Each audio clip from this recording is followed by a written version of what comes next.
Noche histórica de nuevo en el Santiago Bernabéu, noche de Champions, donde cuando todo parecía que podía salir de la peor manera posible, el Real Madrid, en este caso con Fede Valverde de protagonista, volvió a demostrar que esta es su competición y aunque se le pueda decir que no llega como favorito, siempre hay que darle un gran porcentaje. En el Real Madrid ya hemos visto grandísimas noches de Champions donde han sucedido cosas pues bastante difíciles de explicar en muchas ocasiones. Un Real Madrid llegando en mal momento, un Real Madrid con muchas bajas, un Real Madrid que partía con la sensación de el objetivo es tener un resultado medianamente pacífico de cara a luchar la vuelta en el Etihad y sin embargo lo que vimos ayer fue seguramente, no sé si el mejor partido del Real Madrid en la temporada, pero seguramente sí la gran noche del Real Madrid en este curso 25-26, por la complejidad del escenario, por cómo llegaba el equipo y creo que un poco por el pesimismo general que había tanto a nivel, pues periodístico o analístico con este partido, como creo que en la propia afición blanca. Creo que había mucha gente que no terminaba de creer en la propia victoria del Real Madrid ayer.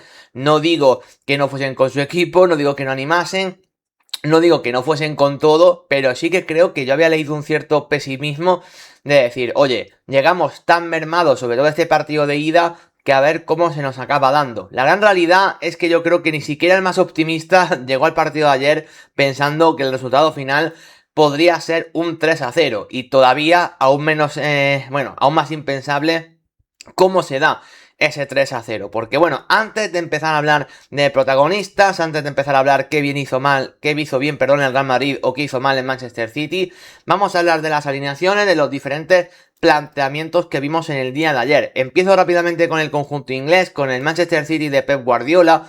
A mí ya me sorprendió bastante su planteamiento de inicio. Y la verdad, yo cuando vi la alineación ya dije, me sorprende mucho que Guardiola haya optado por un plan de partido, no sé si decir ultraofensivo, como si decir antiguardiolista, por decirlo de alguna manera. Vimos un Manchester City que intentó meter a muchísima gente en tercio final de campo, abandonando centrocampismo, y creo que al final eso lo acabó pagando. Luego lo analizaremos, pero como veis el 11, digamos que veíamos una defensa de 4, aunque realmente Nico Riley luego se metía como centrocampista y cerraba el equipo con 3, Husanov, Rubén Díaz y Guehi, Donnarumma por supuesto bajo palos, Rodri como único mediocentro absolutamente desguarnecido, Rodri jugó como único centrocampista, a veces Bernardo Silva jugando un pelín por delante le ayudaba un poco, pero realmente el único mediocentro como tal era Rodri. Luego, como con Bernardo Silva y O'Reilly más o menos por delante suya, haciendo como de interiores con mucha llegada, banda izquierda para Doku, banda derecha para Savinho, Semenyo jugando por dentro, que a mí esto también me sorprendió bastante, junto a Erling Haaland. Hablamos de que realmente, si veis el 11, más allá de haber un punta fijo como Haaland, Semenyo también jugó en punta y luego dos extremos muy puros como Doku o Savinho. Savinho, por ejemplo, un jugador que había reducido bastante su participación en los últimos encuentros con el Manchester City y de hecho que se le critica bastante desde Inglaterra porque desde luego el Savinho que vimos en el Girona nunca lo hemos podido ver con el Manchester City en estos 2 años y seguramente atravesaba una de sus etapas más valle, ¿no? En el propio conjunto de Manchester y sin embargo ayer sorprendió Guardiola con su inclusión en el 11. Para mí, evidentemente, aquí Guardiola se equivocó con muchas cosas que ahora comentaremos, pero antes, repasando el 11 del Real Madrid, diríamos que pocas novedades en el 11 en sí mismo. La única duda era si Arbeloa iba a apostar por Gonzalo como un 9, digamos, un pelín más posicional o más habitual, o de nuevo iba a apostar por Brahim en esa especie de falso atacante. Finalmente esta fue la idea, apostar por Brahim Díaz, digamos, en ese rol de 9 derecho, pero con muchísima movilidad. Realmente podemos decir que ayer el Madrid jugó sin 9 prácticamente. Y de hecho, creo que es una de las claves también del partido que ahora los comentaremos. Pero Arbeloa salió con Courtois bajo palos. Defensa con Arnold, Rüdiger, Hausen y Mendy. Aquí entraba Hausen de nuevo en la titularidad y no Raúl Asencio. Y hoy tenemos que hablar bien de Dinhausen. Centro del campo con Tchouaméni. A mí esto me pareció muy interesante. Pitarch mucho más cerca del mediocentro francés, con capacidad para tener llegada, pero bastante cerquita de Tchouaméni, y a mí esto me parece también un detalle a destacar. Aquí, nos colocan a Valverde en derecha y Güler en izquierda, aunque no fue tampoco tanto así, y luego Vinicius y Brahim arriba. Varias cosas a matizar ya desde el inicio de partido en ambos planteamientos. A mí la sensación que me dio al inicio del partido es que el Manchester City salió con la energía de ese equipo que intentó hacerle daño al Madrid desde el minuto 1, sobre todo buscando la posición de los extremos. Yo creo que Guardiola lo que intentó es: mira, voy a meter mucho atacante por dentro, de ahí la posición de Semenyo principalmente intermedia, Nico Reilly como siempre, aunque parta desde la banda, realmente se suma como un centrocampista o media punta, para que el equipo intentase buscar a Savinho y a Doku en el 1 para 1 para intentar ser superior a través de esta zona. Por momentos, esto a Manchester City le salió bien al inicio del partido. No con Savinho, que cuando Savinho lo intentó, Mendy se lo comió por completo. Y ahí fue una de las cosas que más se ha criticado de la prensa inglesa, cómo Guardiola intentó utilizar a Savinho como ese jugador de banda para encarar 1 para 1 contra un Mendy que llevaba mucho tiempo sin mostrar una gran versión y que ayer la mostró en gran parte porque Savinho está muy pero que muy mal, y luego hablaremos de eso. Pero sí que lo encontró con Doku. Al igual que lo de Savinho le salió mal, lo de Doku jugando en banda izquierda en ese 1 para 1 sí que le salió realmente bien. De hecho, creo que los peores minutos del Madrid en el partido son los primeros 10, primeros 15, donde Doku a Alexander-Arnold en más de una ocasión le hace sufrir bastante. Ahí Fede Valverde tiene que ayudarlo de hecho muchísimo a cerrar, y el Madrid se empieza a recomponer a través de las ayudas de Valverde a Alexander-Arnold. Pero al principio el jugador inglés sufrió una barbaridad frente al extremo belga. ¿Qué pasa? Que es algo que solamente pudimos ver con cierta continuidad en el inicio de partido. Y esa fue un poco la idea de Guardiola, básicamente. A través de los extremos, 1 para 1, y luego juntar mucha gente por dentro del área cuando, bueno, ese balón filtrado de Doku buscando ese pase hacia atrás. Pero ahí el Real Madrid más o menos se pudo recomponer y el City tampoco terminó de generar alguna ocasión clara, sí, pero realmente tampoco fue tan superior como para avasallar al Real Madrid. El Real Madrid se pudo recomponer bien de ese tramo inicial, aunque aquí es verdad que el gol creo que suma un peso muy importante, pero creo que aquí la idea de Álvaro Arbeloa tuvo sentido. Creo que es el primer partido donde podemos decir que la mano de Álvaro Arbeloa como entrenador del Real Madrid se vio efectuada y ejecutada en el campo de forma que el equipo cambió cosas y se adecuó realmente al contexto. Porque el Real Madrid ayer, si algo hizo y si algo cambió, es que las piezas que estamos viendo en el campo como tal, Álvaro Arbeloa las situó de forma que buscó los puntos débiles del City. ¿Qué sabe actualmente el Madrid de ese Manchester City? Pues que se ha reforzado bien con Marc Guehi en el centro de la zaga y que no tiene a Kylian Mbappé. Por lo tanto, ¿qué fue lo que hizo ayer Arbeloa? Abandonar la posición de delantero centro ante los centrales del Manchester City. Rubén Díaz y Marc Guehi no tenían marca fija, por lo tanto, bueno, el partido de ambos era realmente cómodo, pero donde el City siempre sufre, y de hecho lleva sufriendo en los últimos años, es en los laterales. En el lateral izquierdo, desde que Guardiola no está o pasó a ser central, y en el lateral derecho desde que Kyle Walker ya se fue del Manchester City. Ayer ahí jugaban Aurelio Husanov, seguramente dos de las piezas más débiles del conjunto de Manchester. ¿Y qué hizo directamente ayer Álvaro Arbeloa? Colocar a sus mejores jugadores frente a ellos. Vinicius contra Husanov y Valverde contra Nico Reilly. Buscando a los dos muy pero que muy abiertos, intentó generar ese 1 para 1 donde el Madrid saliese beneficioso. Al final, Vinicius Junior venía siendo el principal argumento ofensivo del Madrid en el último mes y pico, más desde que no está ni Bellingham ni por supuesto Kylian Mbappé. De hecho, Vinicius, aunque ayer no hiciese un grandísimo partido, hay que decir que venía creciendo incluso también en esa Champions. Y Fede Valverde, bueno, es que para mí ha sido la gran reconversión desde que se fue Xabi Alonso y llegó Arbeloa. También con la recuperación de Arnold, Valverde ha dejado de jugar de lateral. Eso le ha dado alas para jugar pues en una posición donde al menos él a priori se siente más cómodo. Y por lo tanto creo que también Fede Valverde futbolísticamente es que está mejor, no solamente físicamente sino también mentalmente. Creo que esa mala relación que tenía con Xabi Alonso, donde no se soportaban, creo que influyó mucho en su rendimiento. Ahora que está recibiendo los galones de ser pues una de las grandes estrellas del Real Madrid actualmente, creo que le está haciendo, bueno, pues ver uno de sus mejores momentos. Luego hablaremos de ese hat-trick porque es el gran protagonista de la noche. Pero bueno, ya el planteamiento de Arbeloa desde el inicio fue buscando eso, que Valverde y Vinicius, como principales armas ofensivas del Real Madrid, buscasen a los laterales del City, que era la zona más débil del conjunto de Pep Guardiola. A su vez, creo que una cosa en la que Arbeloa ayer le da un repaso táctico a Guardiola importante es cómo Arbeloa juntó a tanto centrocampista para hacer daño al Manchester City. Ayer el City con Guardiola abandona el centro del campo como estamos viendo en el 11.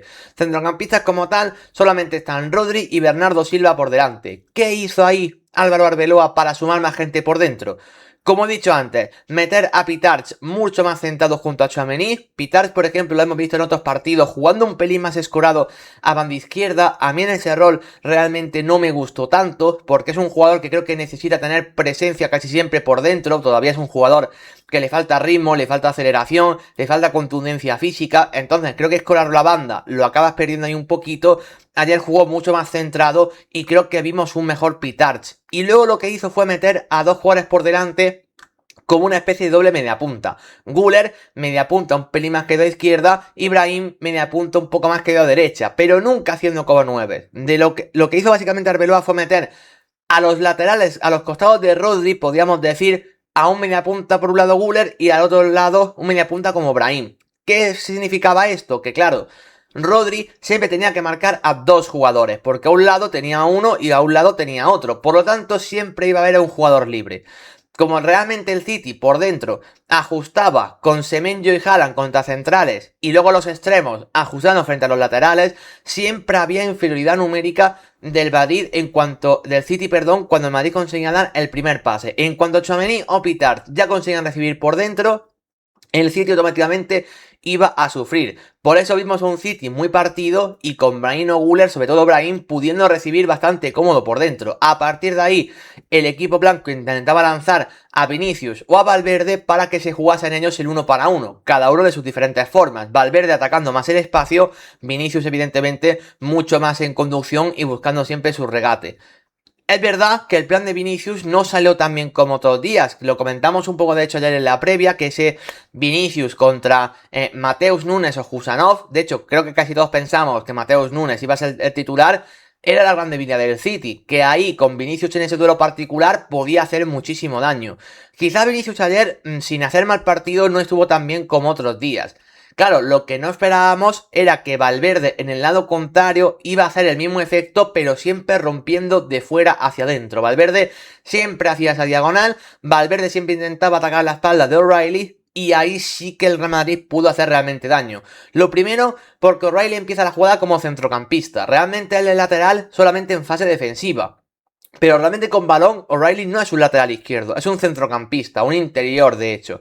Claro, cuando el City pierde la pelota, O'Reilly es uno de los jugadores que más tiene que recomponerse para volver a su posición. Y ahí ya Valverde le estaba buscando la espalda, atacándole en todo momento. Ahí, el joven canterano del City sufrió una barbaridad. Y claro, Valverde, que evidentemente en estas batallas ya sabe lo que es jugarlas y muchas ante el Manchester City, pues bueno, fue absolutamente demoledor. Así que aunque lo que Vinicius no saliese tan bien ayer, sí que salió bien lo de Valverde, pero sobre todo eso, porque creo que Arbeloa supo bien, con unos pequeños ajustes tácticos, cómo buscar las debilidades del Manchester City. Y a mí esto es lo que me sorprendió realmente. Arbeloa, todavía no conocemos qué nivel de entrenador es, porque lleva muy poco en la máxima élite, pero la realidad es que intentó ajustarse al partido que tenía enfrente. Hizo movimientos a sabiendas que esos movimientos le podían resultar beneficiosos. Yo Guardiola no sé muy bien qué fue lo que intentó ayer, porque evidentemente él tendría un plan en la cabeza para meter a tanto atacante y tan vertical, pero la gran realidad es que Guardiola ya hizo un planteamiento que a mí me extraña muchísimo, porque realmente fue el planteamiento más anti-Guardiola que yo recuerdo desde hace muchísimo tiempo. Es verdad que este City no es el City de hace años, porque es un equipo que no tiene a Gundogan, que no tiene a Kevin De Bruyne, que Bernardo Silva está peor que antes, que Rodri también ha bajado mucho el nivel después de la lesión. Es un City que tiene menos calidad asociativa por dentro, y eso me parece una realidad. Y es un equipo donde es verdad que los Cherki, Semenyo, Doku, que son jugadores más bien mediapuntas o atacantes, más bien casi extremos, muchas veces son los jugadores que más suelen marcar la diferencia. Pero que el City sea un equipo más de extremos que de centrocampistas, en el último tiempo, no significa que tú tengas que renunciar al centro del campo. Creo que el centro del campo del City siempre ha sido muy importante para imponer, uno, el dominio y dos, el ritmo de juego que el City siempre ha querido implementar en sus partidos. Y ayer Guardiola lo que hace es todo lo contrario. Creo que todos teníamos asumido que ayer el Madrid no iba a tener la pelota, o sea, podía tener alguna secuencia de pases por dentro, sí, pero no iba a ser lo habitual. El Real Madrid, pese a jugar en casa, sabíamos que que la posesión del balón no era algo que le interesase especialmente al Real Madrid. Ese balón lo más seguro es que lo tuviese el Manchester City. Claro, cuando el equipo que tiene que ser más propositivo es el City por contexto de partido, y tú sin embargo no tienes piezas para proponer y acelerar el ritmo por dentro, se hace muy complicado. Por eso vimos, por ejemplo, ayer que Bernardo Silva no apareció, que Rodri estaba realmente solo, y claro, que todo ese conglomerado de jugadores que estaban por dentro no pudieron aparecer. No es casualidad que el mejor jugador del City ayer fuese Doku, que realmente fue el jugador que tenía el 1-1 contra Arnold, pero por dentro todos los que jugaban por ahí es que no podían aparecer porque ni siquiera tenían el talento para marcar la diferencia en esa zona. Me sorprendió el planteamiento de Guardiola en ese sentido, creo que se equivocó de todas. Y bueno, insisto, no sabría muy bien por qué explicar lo que intentó Guardiola juntando a tanto jugador vertical en esa zona, pero bueno, creo que evidentemente le salió mal y así lo pudimos ver en el partido. Sí que creo que para contextualizar todo esto, no podemos hacerlo sin la figura de Fede Valverde y el partido que hace ayer. Porque bueno, podría estar aquí hablando de táctica durante una hora, sobre qué estuvo mejor de cada entrenador, qué estuvo peor, qué es lo que intentó. Pero la gran realidad al final del partido es que el fútbol es de los futbolistas. Y el futbolista evidentemente a destacar ayer es Fede Valverde con ese hat-trick. Yo creo que el inicio del partido estaba siendo realmente igualado, incluso el City un pelín superior en los primeros minutos, como he dicho antes. Creo que todo eso se rompe en cuanto Fede Valverde marca el 1-0. ¿A qué me refiero? Al final, tú en un partido de Champions, yo siempre digo que cada equipo suele tener sus momentos, que cada equipo tiene que encontrar su lugar en la eliminatoria para poder hacerle daño al rival. El Madrid, por ejemplo, esto en Champions es un experto. Hemos visto muchas veces como el Real Madrid en 15-20 minutos buenos es capaz de resolverte una eliminatoria aunque en los otros 70 haya sido inferior. ¿Por qué? Porque el Real Madrid es el equipo de Europa que habitualmente mejor ha sabido cuándo golpear y hacer daño en la eliminatoria. Ayer me estaba pareciendo un partido igualado, pero que el Madrid apenas podía sumar demasiada amenaza. Tiene una ocasión Brahim Díaz antes del gol de Fede Valverde, que era fuera de juego, pero no se señaló, y fue la única llegada realmente. Las otras llegadas estaban siendo por parte del City, con Doku como protagonista. Y claro, el gol de Fede Valverde llega en una acción que no estaba explicando el contexto del encuentro. O sea, el gol de Fede Valverde no deja de ser un balón en largo de Courtois, con toda la intención, y como he dicho antes, yo creo que Arbeloa había estudiado esa situación, que Valverde pudiese ganar la espalda con un balón en largo. Pero insisto, es un balón en largo de Courtois que Valverde gana la espalda a Nico Riley, que Donnarumma hace una salida realmente negligente y que luego tanto cómo hace ese autopase Valverde ante Donnarumma como la definición del uruguayo es tremenda. Pero es un gol que llega desde prácticamente ningún sitio. O sea, es un gol que en el partido no estaba existiendo. El contexto del partido no era para llegar a ver ese gol. Simplemente es un gol que es una genialidad de Fede Valverde con un gran pase de Courtois ante una negligente acción defensiva del Manchester City con O'Reilly y Matt Donnarumma como protagonistas. Pero realmente el gol no existía en el partido. No es producto de lo que estábamos viendo. ¿Qué pasa? Que un gol cambia por completo la dinámica del encuentro. A partir de lo que vimos en el 1-0, vimos un equipo que se creció desde Fede Valverde como protagonista, pero desde lo colectivo, realmente el Real Madrid hace un partido colectivamente muy bueno, posiblemente el mejor partido de la temporada en lo colectivo. Creo que aquí puede tener pocas dudas de lo que estoy diciendo, porque hay días que el Madrid ha ganado porque tiene a los mejores jugadores. Porque al final Vinicius, Bellingham, Mbappé, Courtois te salvan el partido. Pero realmente el Madrid de lo colectivo, yo no he visto ningún partido tan bueno como el que vimos anoche. Creo que fue un partido donde vimos a los 11 jugadores metidos por una misma idea. Que evidentemente Fede Valverde la llevó hacia el extremo y luego encima marcó la diferencia. Sí, pero el Real Madrid hizo un gran trabajo colectivo. ¿Qué pasa? Que ese trabajo colectivo se vio beneficiado desde que el 1-0 cambia la dinámica del partido, porque como digo, el Madrid se crece a partir de ese gol, mientras que el City cada vez se va haciendo más pequeño. La sensación es que el City recibe ese primer golpe sin saber cómo lo ha recibido, sin poder explicarse cómo ha encajado ese primer gol. A su vez, asumiendo el fallo tanto de Donnarumma como de O'Reilly en ese gol. Claro, a los 6 minutos o 7 minutos después llega el 2-0. Otra vez con Fede Valverde como protagonista, rompiendo por dentro la espalda de toda la defensa del Manchester City. Fede Valverde trazando una diagonal como si fuese un extremo derecho de toda la vida, como si ese gol te lo hubiese marcado Kylian Mbappé. Claro, es una jugada que el Manchester City no tenía pensado defender en todo el partido, porque en la lógica no nos entra que ningún jugador del Real Madrid haga esa diagonal partiendo desde fuera. Pero claro, Fede Valverde hace un movimiento que es absolutamente indetectable, de nuevo con Nico Riley quedando muy expuesto en esa posición, y claro, Fede Valverde con un golpeo con la pierna izquierda a palo cambiado, que es un golpeo que a Fede Valverde habitualmente no lo hemos visto. Sabemos que Fede Valverde es un jugador con un gran golpeo desde la frontal, de media larga distancia incluso también, pero no es un jugador que te vaya a romper por dentro en el área y vaya a definirte con las piernas izquierda a palo cambiado. No es el golpeo de Fede Valverde. En gran parte porque es el desmarque y el movimiento que te hace un atacante, no un centrocampista o un volante como ha sido siempre Fede Valverde. Claro, el City no detecta ese movimiento, Fede Valverde mete el segundo hachazo y si ya con el 1-0 el City empezó a tener dudas, con el 2-0 creo que el equipo directamente se deshizo. Vimos ya Manchester City que si antes estaba, bueno, con un ritmo relativamente pausado, es que directamente el City empezó a ser un equipo torpe, un equipo que no encontró las ventajas en ningún momento. Savinho cada vez que recibía ya estaba empezando a perder balones y la sensación es que era un jugador el que había que cambiar al descanso. El centro del campo seguía haciendo aguas por todos lados. Y sobre todo ya el City tiene miedo en el cuerpo de decir, oye, que hay duelos puntuales en el partido que estamos perdiendo y no estamos encontrando la superioridad en ningún momento por dentro. Ya no la estaba viendo desde el principio y la única superioridad que el equipo encontró, que era la de Doku, Arnold se repuso poco a poco, Valverde ajustó como quinto defensa en esa jugada. Y a partir de ahí Doku también desapareció porque Doku no lo podía hacer todo. Cuando tu única amenaza en el partido del City estaba siendo Doku porque todos los demás estaban realmente mal, el Madrid pudo ajustar en ese costado y ya con el 2-0 en el marcador, el Madrid tuvo un partido para mí bastante cómodo, bastante plácido.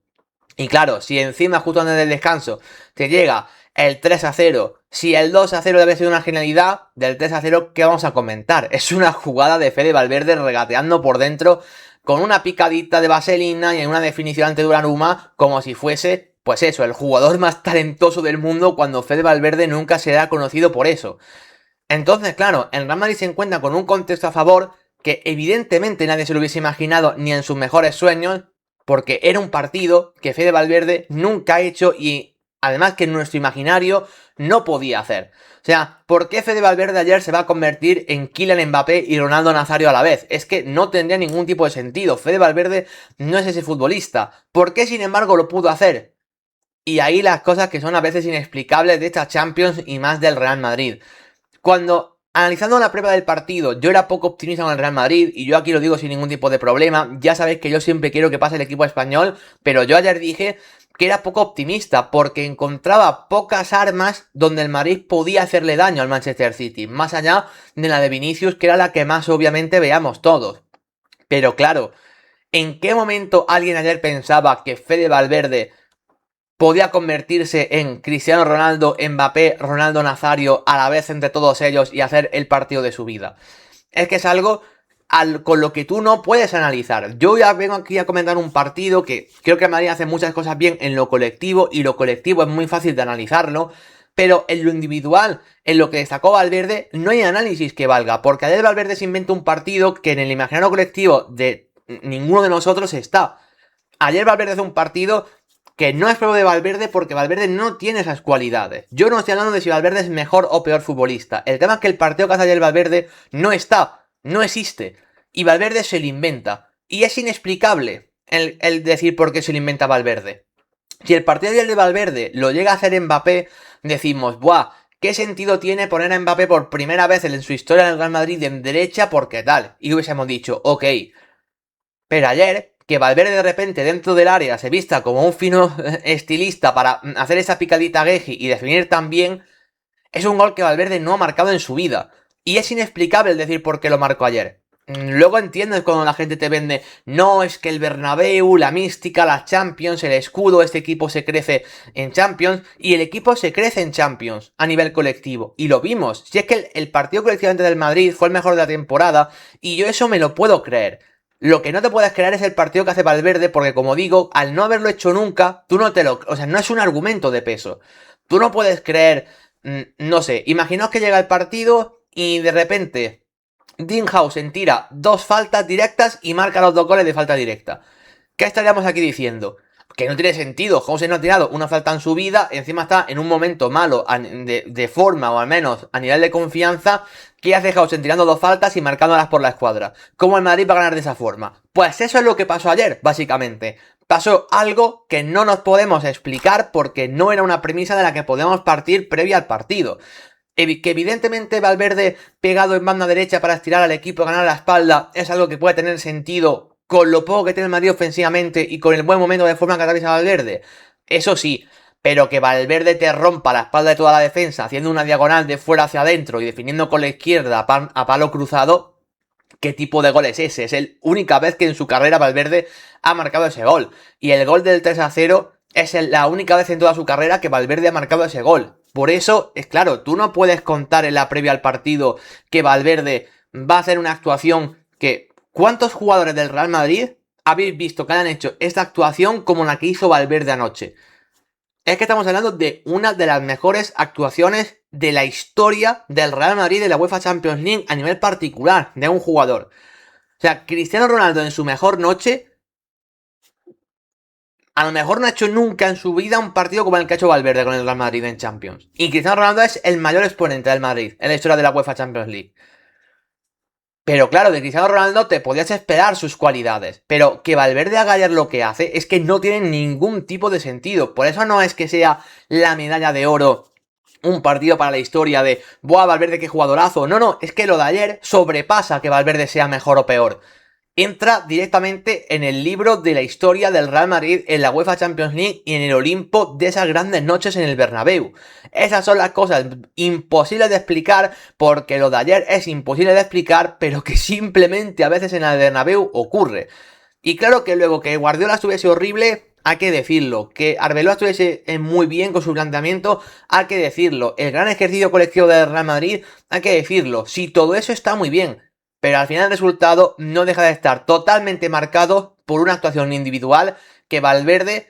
Es que lo más seguro es que en su carrera jamás Valverde vaya a volver a hacer lo que hizo anoche. Ese es el punto de su partido ayer. ¿Alguien piensa que Valverde va a volver a hacer un partido como el que vimos anoche con el Real Madrid? Es que a mí me parece impensable, me parece imposible. Es que es una actuación a la altura de los mejores jugadores de la historia del Real Madrid, encima de un jugador que no es atacante. Y para mí ese es el punto diferencial de que un partido que lo podemos entender por diferentes puntos, el resultado final se explica de forma absolutamente inexplicable. Por eso es un partido difícil de analizar desde el momento que se rompe con ese 1-0, porque todo lo que pasa a partir de ahí es un Valverde absolutamente pletórico. Que luego el City no se reactiva bien en la segunda parte ni con los cambios y demás, totalmente de acuerdo. De hecho, pasando a la segunda parte, donde ya Fede Valverde pasó a ser un jugador terrenal, muy bueno, pero terrenal, claro, después de lo que hizo en esos 22-23 minutos de la primera parte, bueno, ya hay que decir que la segunda todo se igualó mucho, pero creo que igualmente el Madrid, ahí es donde sí que vimos esa faceta colectiva, donde para mí el Madrid hace un grandísimo partido ayer. Vimos además que Ferland Mendy, que había sido muy superior a Savinho en la primera parte, se tuvo que marchar lesionado al descanso, entró Fran García. Hay que decir que Fran García no sufrió en absoluto. Ahí lo que hizo Guardiola fue meter a Semenyo en derecha, que para mí tampoco es su mejor posición ni muchísimo menos. Pero claro, no quería quitar a Doku porque estaba siendo el mejor de la primera parte, metió a Semenyo en derecha, el cambio de Savinho era evidente, era un desastre lo de Savinho. Pero claro, ahí Guardiola para mí tampoco reajusta tanto el equipo. Lo que hizo fue meter a Reinders para así sumar un centrocampista más. Pero ¿cuál es el problema? Que ahora, como Valverde estaba ayudando constantemente a Arnold en el costado izquierdo y por derecha, bueno, pues sí, metiste a Semenyo, pero que tampoco es su mejor demarcación. Tampoco tenías amenaza en banda derecha, en banda izquierda, donde sí la tenías, Doku siempre tenía un 2 para 1 en contra, y como digo, la gente por dentro es que no estaba sumando en absoluto. Claro, aquí es donde tú te esperas que los grandes jugadores del Manchester City tiren un poco del carro, ¿no? Donde tú te esperas que, bueno, que si el City realmente tiene a los mejores jugadores del mundo en su puesto, te puedan marcar la diferencia. ¿Cuál es el problema? Pues lo que he dicho un poco antes, que Rodri y Bernardo Silva están para mí lejos de su mejor nivel. No estoy diciendo que Rodri hiciese un mal partido, que yo creo que no lo hizo, pero por ejemplo, tú ves el Rodri actual contra el Tchouaméni actual, y no hay color. Tchouaméni está en el mejor momento de su carrera y Rodri, claro, es que Rodri ya te hace un partido que te hace, pues bueno, un jugador, a lo mejor el partido que te hace Rodri en su primer año en el Villarreal, que decías, mira qué buena pinta tiene, tal, no sé qué, pero que tampoco es nada del otro mundo. Claro, comparado al Rodri, que lo vimos ser el mejor jugador del mundo hace 2 años, pues claro, el partido de Rodri se te queda corto. Y Bernardo Silva, ya ni te cuento, es que es un jugador que pasa de puntillas por el partido y que ya no tiene la capacidad de incidir tanto como tenía antes. Y ya creo que Bernardo Silva viene bajando bastante su nivel en las últimas temporadas. Ahí, a mí es donde me faltó mano de Guardiola para meter a Cherki antes y sobre todo fijando en banda derecha, meter a Phil Foden por dentro que te intente crear alguna superioridad a la espalda de Tchouaméni. El tema es que no había ni un solo jugador del City intentando crear esa superioridad. Y luego el tema de Erling Haaland. Creo que en momentos donde el equipo está tan mal, ¿vale? Es donde el momento donde tú intentas ver a los mejores jugadores tirar del carro, como he dicho antes. ¿Por qué siempre venimos diciendo que Mbappé es el mejor jugador del mundo? Porque Mbappé ha tirado del carro el día donde el Madrid no tenía nada. ¿Por qué Vinicius se le ha puesto como uno de los mejores jugadores del mundo? Porque ha habido días concretos, sobre todo hace 2-3 años, que tiraba del carro en día donde el Madrid era muy poco, pero tiraba el del carro. Y este año en algún momento también lo hemos vuelto a ver. ¿Por qué hemos dicho eso de Lamine? Por lo mismo. ¿Por qué Rafinha decíamos eso el año pasado? Por lo mismo. Estos jugadores son los mejores porque son capaces de tirarte del carro en momentos donde tu equipo simplemente no está. Y por una acción genial o por un talento individual que marque la diferencia, te meten en el partido. Ayer el City no se mete en el partido porque ningún jugador es capaz de saltarse el guión. Y tú eso se lo pides a los mejores. Creo que todos entendemos que esta estrella del Manchester City es Erling Haaland. Es un equipo que está construido de forma a priori bastante colectiva, pero donde Erling Haaland suele ser el jugador que resuelva. Y tú en estos días a esa estrella le pides un poco más. Y claro, tú ayer vuelves a ver cómo Erling Haaland, estrella del Manchester City, vuelve a hacer uno de sus peores partidos. Bueno, el tema es que esto ya es recurrente. Erling Haaland es un jugador mediocre ante el Real Madrid y en este tipo de escenarios.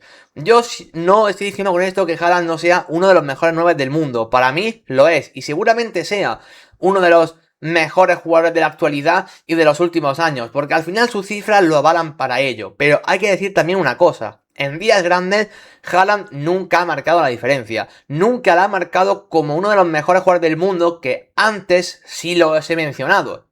Y por eso en la eterna comparativa de el mejor delantero tal no sé qué, yo en mi equipo, tú siempre dame antes a Harry Kane, tú siempre dame antes a Kylian Mbappé, porque para mí son jugadores que sí te marcan esa diferencia. Yo jamás he visto a Erling Haaland o prácticamente nunca en un partido que el City está atascado, en un partido que el City no tiene la capacidad de inventar, que Erling Haaland cambia el transcurso del partido simplemente por su presencia. No, de hecho, si siempre juega contra el Real Madrid, es que los centrales del Real Madrid viven comodísimos. Ayer, Rüdiger y Hausen vivieron muy cómodos con la presencia de Haaland.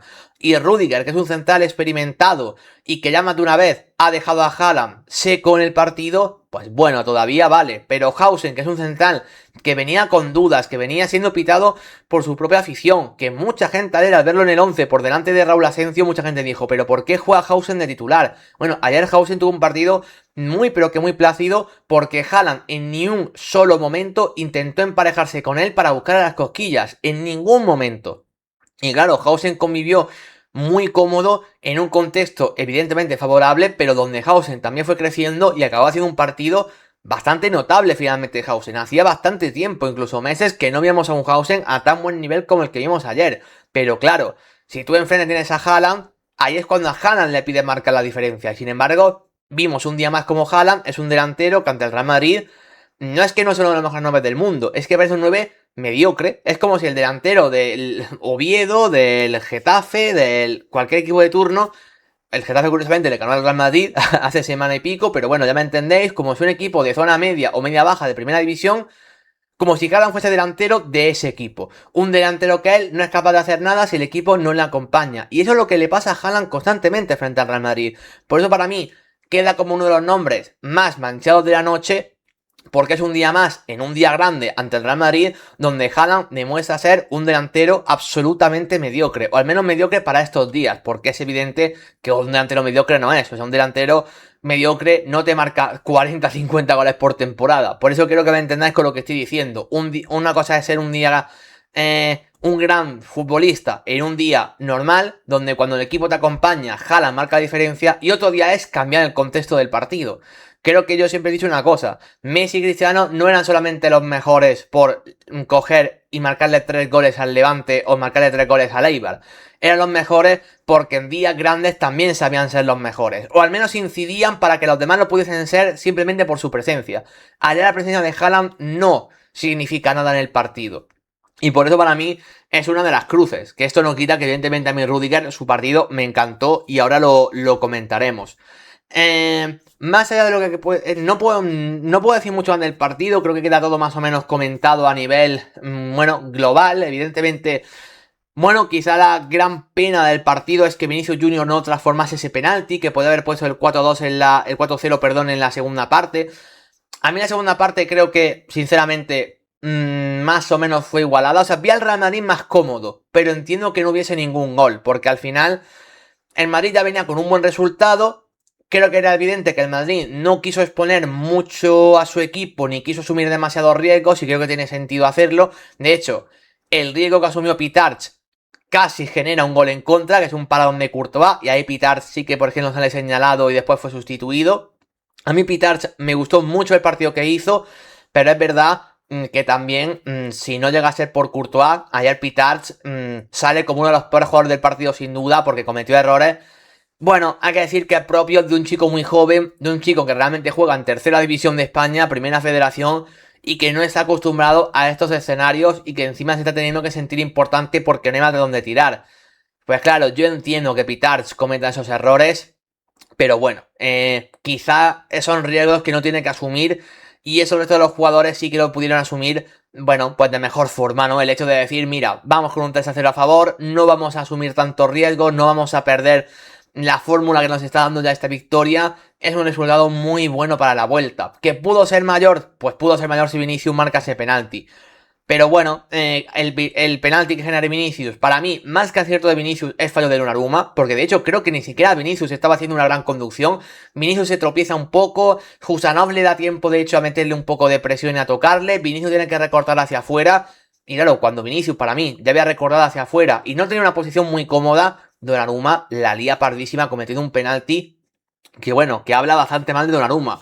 Luego Vinicius lo tira mal, hay que decirlo. Vinicius tira mal ese penalti. Pero bueno, el penalti ya sabéis lo que pasa. Es una cuestión de acierto y error. Y bueno, los penaltis se pueden fallar. Es un momento concreto en una acción de un partido. Es lo que hay. Bueno, sin más, Donnarumma para el penalti y se redime un poco de su error cometiéndolo. Y bueno, si el Madrid llega a marcar ese gol, la eliminatoria se hubiese puesto todavía más de cara. Pero bueno, entiendo que la segunda parte fue más o menos igualada, porque el error de Pitarch podía haber sido gol del City, el error del partido de Donnarumma podía haber sido gol del Real Madrid, y estaríamos hablando ahora mismo de un 4-1, y las sensaciones pues más o menos similares, ¿no? Así que para mí el 3-0 es un resultado justo en la eliminatoria. No creo que el Madrid se mereciese ganar ni de más ni de menos. Yo sí que he oído a mucha gente decir, es que el resultado es incluso corto. No lo compro, no creo que el resultado sea corto. El Real Madrid de hecho no hizo muchísimos disparos a portería, más allá de los goles de Fede Valverde, si os dais cuenta. O sea, al final está la acción del penalti, la de Brahim de la primera parte cuenta como tira a puerta, pero era fuera de juego seguramente, o al menos también he la sensación de que era fuera de juego vista la repetición.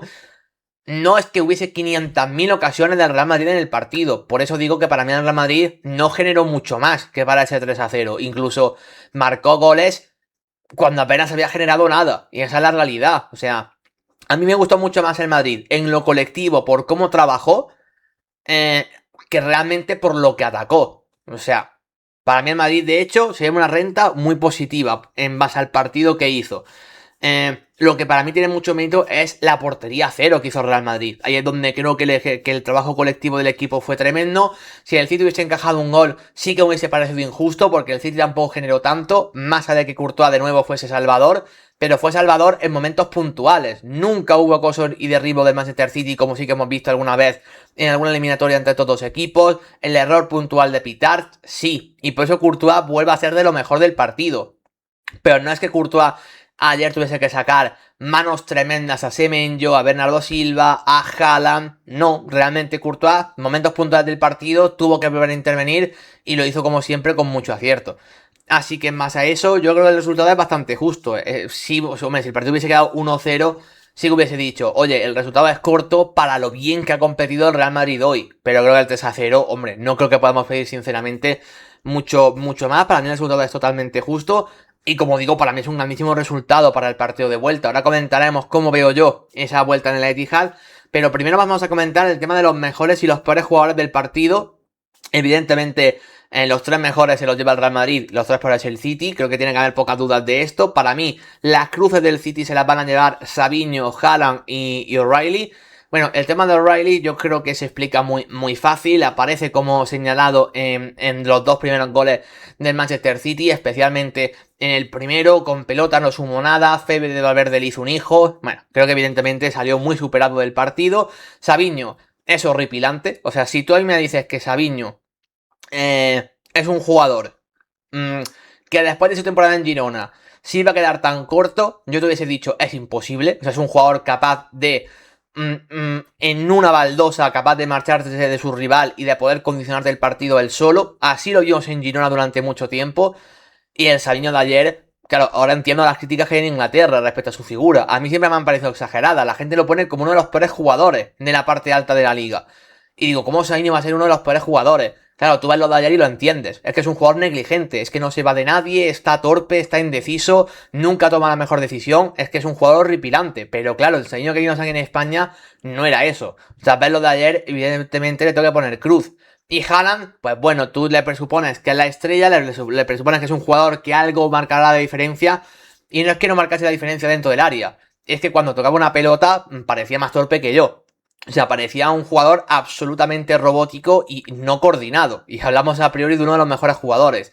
Evidentemente para mí tiene que ser Cruz Haaland. Y luego, bueno, hay que decir que el City, Husanov podía para mí ser Cruz, Bernardo Silva podía ser Cruz, Semenyo podía ser Cruz, Donnarumma, pese a parar el penalti, podía ser Cruz por la que lía en el primer gol, y más que el penalti, aunque él lo para, también es culpa suya. Evidentemente hay varios que para mí puedan ser Cruz, salvo para mí claramente a Doku, que fue sin ninguna duda el mejor del City. De los cambios no me gustó ninguno, pero ninguno. O sea, Reinders me pareció también horripilante. Cherky entró mucho por dentro y yo me esperaba que entrase de hecho en derecha para intentar marcar el 1-1 contra Fran García. Tampoco lo hizo, no sé si por instrucción de Guardiola o porque él no se quiso mover por esa zona, no lo sé, pero tampoco lo hizo. En fin, es que del City casi todos serían notas muy negativas. Evidentemente, al contrario que el Real Madrid. Yo creo que ahora voy a los tres mejores del partido, pero ponen en orden y me salto a los que tienen medalla. Arnold. Creo que a Arnold hay que aprobarle. Quizás de las notas más bajas del partido. Claramente de menos a más. Arnold, evidentemente. Creo que es un jugador que empezó sufriendo mucho y luego más o menos pudo reponerse, ¿vale? Pudo reponerse en el partido. Pero bueno, aprobado sí que le daría. Hausen ya he hablado antes de él, para mí bueno, su partido es de notable, o sea, me parece que es un partido de los más positivos de Hausen de los últimos meses sin duda, que venía tan cuestionado. Ayer para mí estuvo realmente bien. Ferland Mendy, por desgracia su partido solamente puede durar 45 minutos, porque bueno, sale lesionado y de hecho a ver si llega para la vuelta, pero bueno, los 45 minutos que tuvo que defender a Savinho, bueno, para mí estuvo absolutamente impoluto. El tema es, ¿fue más mérito de Mendy o fue de mérito de Savinho? Bueno, yo creo que Mendy estuvo realmente bien y Savinho es un jugador terrible. No sé decir que tenga más mérito o menos. La realidad es que Mendy en ese 1-1 defensivo estuvo realmente bien. Y recordad que Mendy lleva mucho, pero que mucho tiempo lejos de su mejor nivel porque no puede sumar continuidad. De hecho, bueno, lo vimos ayer. Gran partido y pese a ello al descanso tuvo que ser sustituido. Luego, Tchouaméni y Pitarch. Muy bien los dos, cada uno en su rol. Pitarch evidentemente, bueno, cometió dos errores gravísimos, sobre todo el que, bueno, casi marca el gol de O'Reilly por un error suyo en salida.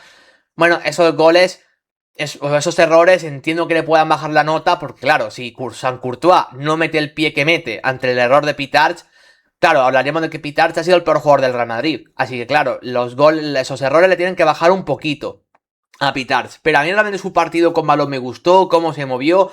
Oye, para ser un jugador tan joven, creo que abarcó muchísimo campo. Muchas veces supo cuando ayudar a Tchouaméni en salida, metiéndose casi como entre centrales. Y también muchas veces supo desplegarse hasta llegar casi al rival. Así que a mí lo de Thiago Pitarch me gustó especialmente.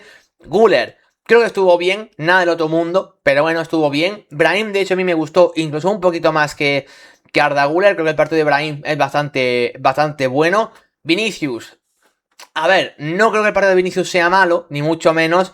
Quizá de Vinicius, como sí que te esperas que sea la estrella del partido, pues tampoco lo condicionó tanto. Sí, el penalti, que luego él mismo falla, pero bueno, no lo suspendería tampoco, pero tampoco evidentemente destacó demasiado. Luego las estrellas, o las medallas mejor dicho, bueno, la de oro de Fede Valverde, ya antes he hecho un speech sobre Fede Valverde, creo que poquito hay que explicar de Fede. Courtois, como he dicho antes, sin tener que ser el grandísimo Courtois, que él solo te salva eliminatorias, todo lo que tuvo que parar, lo paró. Insisto, especialmente me quedo con esa del error de Pitarch. Claro, si luego encima te da la asistencia del primer gol, que insisto, Courtois tiene una asistencia en el partido, bueno, habrá que sumarle, ¿no? O sea, cuando da una asistencia a otro jugador, dijimos, pues dio la asistencia en el primer gol. Bueno, pues aquí habrá que dársela a Courtois, aunque su labor principal sea parar, pero es la realidad, dio la asistencia, así que evidentemente se lo tenemos que computar. Y luego, por último, para mí la medalla de bronce va a ser Antonio Rüdiger. A mí el partido de Rüdiger me gustó mucho. Sabéis que yo, Rüdiger, soy un central que me gusta bastante su nivel futbolístico, más allá de las idas de olla que tiene de vez en cuando, que bueno, que son de... Rüdiger, por favor, Antonio, cálmate. Pero a ver, es un central que es que sus cualidades en lo futbolístico es que siempre me han gustado bastante. Y para mí ayer completó uno de esos partidos en los que digo, Rüdiger es un central imponente ante cualquier delantero centro a nivel mundial, si está bien. El tema es que Rüdiger por las lesiones muchas veces no ha podido estar al 100%, pero es que en días como ayer me demuestra ser un grandísimo central, así que para mí yo las medallas y el orden de las mismas es que las he tenido bastante claras. Luego, de cara al partido de vuelta, y después ya leo por el chat que veo por aquí actividad, yo soy de los que piensa que la eliminatoria no está cerrada por motivos muy puntuales. Primer motivo, el Manchester City tiene talento a raudales como para poder intentar darle la vuelta. O sea, un equipo que te tiene que juntar el talento de Semenyo, Cherki, Foden, Doku, Haaland, pese a que frente al Real Madrid parezca un futbolista. Bueno, queremos entender que un equipo con todo ese talento, como tengan el día varios de estos, como estén inspirados para la vuelta, te la pueden montar. Eso punto número 1. Punto número 2. Sabemos que el Madrid es un equipo con debilidades. Las tiene. Ayer evidentemente parecieron menos de las que son. Y creo que son méritos del trabajo colectivo del Real Madrid y del planteamiento de Arbeloa.